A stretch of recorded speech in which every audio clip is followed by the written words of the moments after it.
Well, we'd like to welcome our viewers on this live stream, Facebook live stream sponsored by the Socialist Equality Party. My name is Jerry White. I'm the Socialist Equality Party's candidate for U.S. President. And we're in Huntington, West Virginia today with Naomi Spencer, who is our party's candidate for the House of Delegates in the 16th District. Today we're going to discuss the political significance of our campaign and the response to it here in West Virginia, which has recently been hit by devastating floods that have killed at least 20 residents and made thousands and thousands homeless. Also, we're going to speak about the lack of any serious response by the federal government to this disaster. But first, I'd like to point out that we are, after all, speaking on July the 4th, and it is the 240th anniversary of the Declaration of Independence. And despite the passage of time, the American Revolution and the understanding of these events is of tremendous contemporary significance. Just today, the New York Times ran a major op-ed piece by Robert Parkinson, an assistant history professor at Binghamton University, that denounced the American Revolution as nothing more than an action by the white slaveholders to defend slavery. Now, the American Revolution was, of course, a bourgeois revolution, but its declaration that all men are created equal inspired the French Revolution. It inspired the abolitionists and all of those who fought to end slavery in the Second American Revolution, and continues to this day to inspire millions in the struggle for emancipation from oppression and to put an end to inequality and achieve the great conceptions, egalitarian conceptions of the American Revolution. The presentation of all issues, all historical issues within the framework of race has a very definite purpose. It is to conceal the fact that American society is in fact dominated by a modern financial aristocracy, and that the essential divisions in society are not race, but class, and the exploitation of the vast majority of humanity, of every race and nationality, by a corporate and financial elite defended by the political systems throughout the world. Now, it's quite striking. I know I've had a chance to campaign with you over these past few days, and the issues of equality and the struggle against modern aristocracy resonate very much among workers here in West Virginia. I was wondering if, Naomi, you might comment on these issues and the response to our campaign. Yeah, well, thanks for the introduction, Jerry, as well. We have had a very strong response in speaking to workers here in Huntington about the socialist program. Frequently they sign our petition not knowing what socialism is. They look at the name of our party, the Socialist Equality Party, and they say, oh, social equality. And it resonates. I do think that what was fought for in the American Revolution carries down to this day in the aspirations of working people. Life, liberty, and the pursuit of happiness is something that a great many people struggle toward today. I just wanted to point out West Virginia is a significant place. Jerry, you mentioned the Second American Revolution, which is the Civil War, and West Virginia was founded in a struggle against slavery. It broke with the Southern aristocracy to join the Union and fight for a more democratic country. I think the United States today does represent increasingly an aristocracy. There's a deep connection between the growth of great wealth and power and control at the top and the real disaffection of masses of people from the political system. And I think in speaking to workers, we see that is expressed in a desire for an alternative. Well, it's interesting, of course, the presentation by the by all the proponents of racial politics, and this includes Hillary Clinton, that the essential division in America is not class, but race. And that all of those who are angry over social conditions, they often talk about the, quote, white working class, which has lost its, quote, privileged position in American society. Mm-hmm. I mean, what about the class divide in West Virginia? How does that manifest itself? Well, most recently, it's very evident in the flooding that's destroyed communities across the state.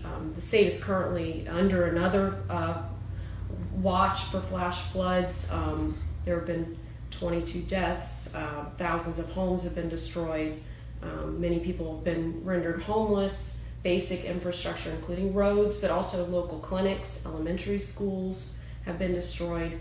And working people do not have a place to go. The response from the state and federal government has been basically a pittance. FEMA has said that they will dedicate $3 million in aid to be divvied up among people who will basically be left to their own devices to rebuild. It's fallen out of the national news. And this is the way that working people all over the country, and in fact across the world, are treated.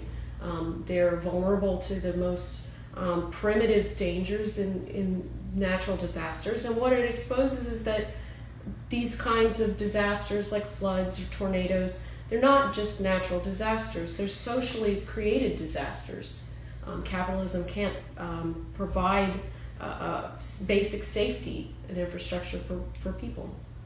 Well, I know that when we were speaking to some people recently in Huntington, we said, for example, what do you feel about the fact that the Obama administration can find trillions of dollars to finance the rebuilding of the nuclear weapon arsenal, or endless wars, or bank bailouts, and the fact that workers are being told to basically rely on charity or a pittance? I mean, what is $3 million for people who have lost their homes? But the reaction that we were getting from a number of people was, well, this is America. And so the conditions of the class divide that have been revealed here in West Virginia are certainly typical of American society.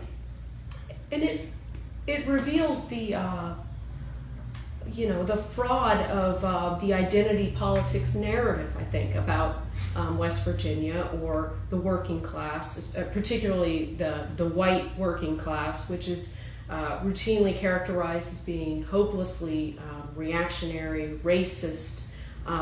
There is no white privilege in the working class in West Virginia. It's one of the poorest states in the country. It's got deep poverty, low life expectancy. You can see it in every metric of public health. Economically, it's got the lowest employment rate of any state in the country. And, what does that reveal about the position of the, so-called white working class? They're as oppressed as their counterparts in Detroit, which has similar social conditions. They're demonized and vilified by the Democratic Party establishment and their hangers-on in the fake left organizations around them. And this is used to scapegoat the working class for the problems that are created by the capitalist system. The comparison you make to Detroit, or let's say Flint, or even New Orleans that was hit by Hurricane Katrina, is very apt. I mean, the fact is that 11 years ago Hurricane Katrina occurred. Some 1,000 people were killed, and of course massive destruction. But if there was a density of population in West Virginia, a similar massive catastrophe could have occurred. We were looking at a report yesterday in the local newspaper, which indicated, in the Charleston Gazette, that indicated, in fact, that many environmental civil engineer experts know that this is thoroughly predictable, and that money that was supposed to be allocated to prepare infrastructure to protect people's homes was not allocated. Right. What do you think about that? Well, I think that reveals the the relationship of the Democratic Party to big business. This is a state that has long been dominated by the coal industry. It's also a state that has had Democrat control for most of the 20th century. So the conditions that prevail here are the product of a long partnership between the capitalist coal barons, the banks, and the Democratic Party. What does it reveal? Basic roads, bridges, infrastructure that protects people is neglected. In fact, in the last few years, there's been deep budget cuts. Just in the last couple of weeks, the state was racked by a crisis that threatened the mass layoff of state workers, the closure of entire departments, including agencies that were responsible for maintaining the integrity of dams and regulating the logging of mountains, which is known to, has a close correlation to flash floods. Mm-hmm. So these are the priorities of the ruling class. Yeah, even the Gazette, the Charleston Gazette, has to acknowledge in its article, years of cuts hamper agencies' relief work. And they note that the flooding they said, this is a crisis created by man rather than nature.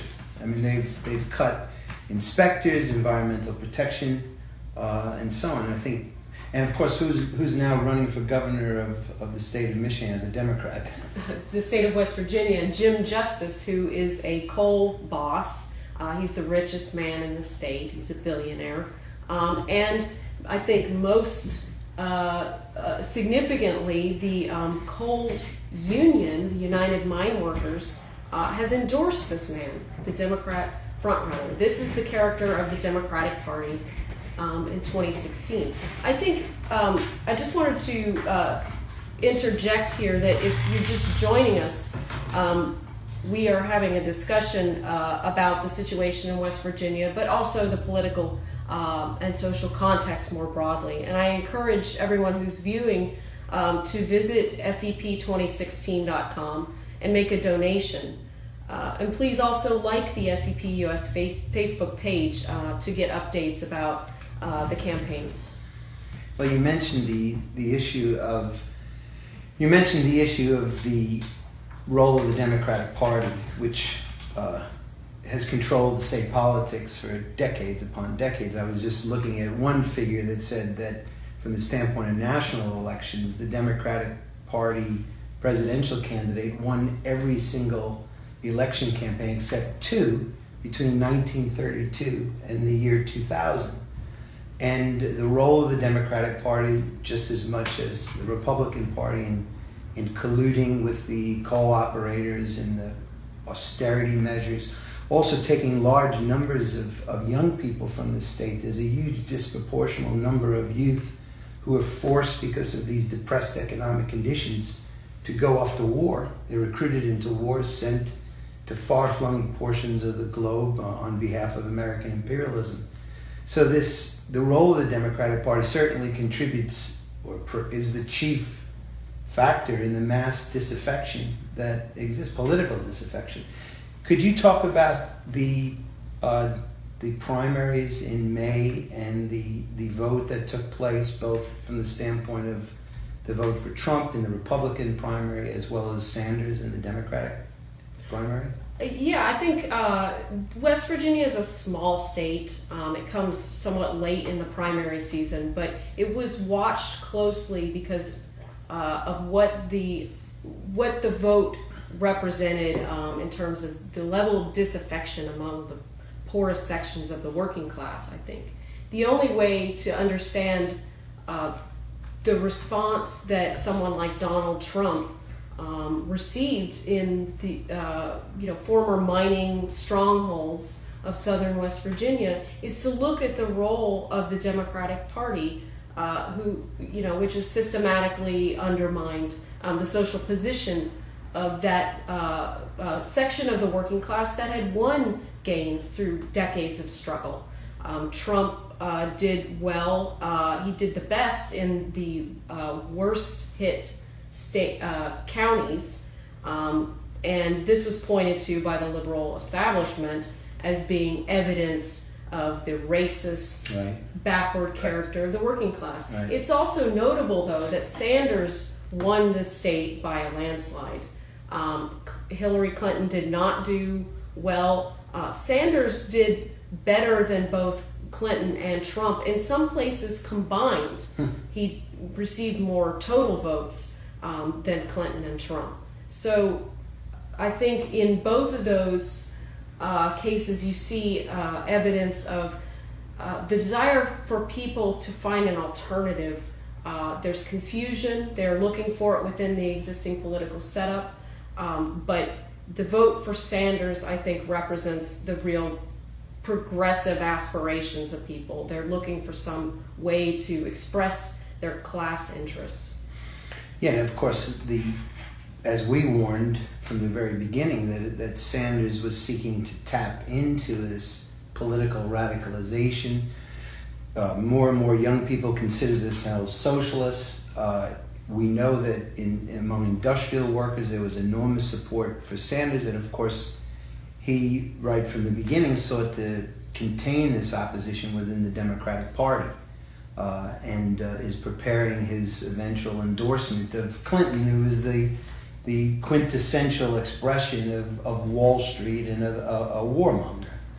I think just back on the question of Trump, it's significant. He has what he calls a Rust Belt strategy, in which he goes to areas that have been economically devastated, and he seeks to tap into anger, disaffection over the government, and say that the real cause is, of course, Mexican workers or Muslim workers, to promote xenophobia, anti-immigrant chauvinism, and militarism. But you made a point before that the United Mine Workers is now endorsing Jim Justice, as you said, the richest man in West Virginia, a coal baron. And of course, the betrayal of the United Mine Workers over decades led to the devastating social conditions that exist in West Virginia. There was, of course, in an earlier period, really beginning from the turn of the last century, the miners sacrificed their lives. They built the United Mine Workers in the face of enormous violence of the coal companies, and mass struggles, by the way, that included black, white, and immigrant workers in common class struggles, were able to make a breakthrough and lead to improved conditions of life in every aspect of life, even healthcare, the black lung clinics, and so on. But the betrayals of the United Mine Workers, particularly in the 1970s and 1980s, led to a complete reversal in those conditions. And certainly Trump is seeking to exploit the outcome of these betrayals. It's also interesting, of course, not only does Trump promote economic nationalism, but so does Sanders, saying that the main problem with the economic devastation is unfair trade deals and so on. Right, and of course the downturn in the coal industry has an international dimension. In fact, in China, 1.5 million Chinese coal miners are being laid off. Right. So the effort to present it as a national or even a local or regional problem is deeply reactionary, and it has very dangerous implications. One of the elements of our campaign is to present an internationalist orientation for the working class. And I think that's another element of the program that does resonate deeply with people. They don't want war. They see the danger of what a nationalist rhetoric against China or Mexican workers or even Syrian immigrants, refugees, can have on the consciousness of the American population. But within the current political framework, there is no alternative. We're seeking to present a socialist alternative, which will provide a path for the international unity of the working class. What the working class in West Virginia needs is organization, and they need unity with the working class in the U.S. and with their class brothers and sisters internationally. Yeah, and some of my experiences in the campaign have showed the enormous warmth that your campaign has been received. We spoke to residents who were shocked that literally billions were being spent on nuclear submarines when a pittance is being provided for relief of the flood victims. And the issue, I think, of internationalism and above all the deep sense of the deep identification with the struggle for equality, and that of course is not a racial question; it's a class question. The sense that what did we have? Some of these areas in of West Virginia have been devastated, old mining towns where some of the figures on labor participation for adult males could be as low as 25%. So I think this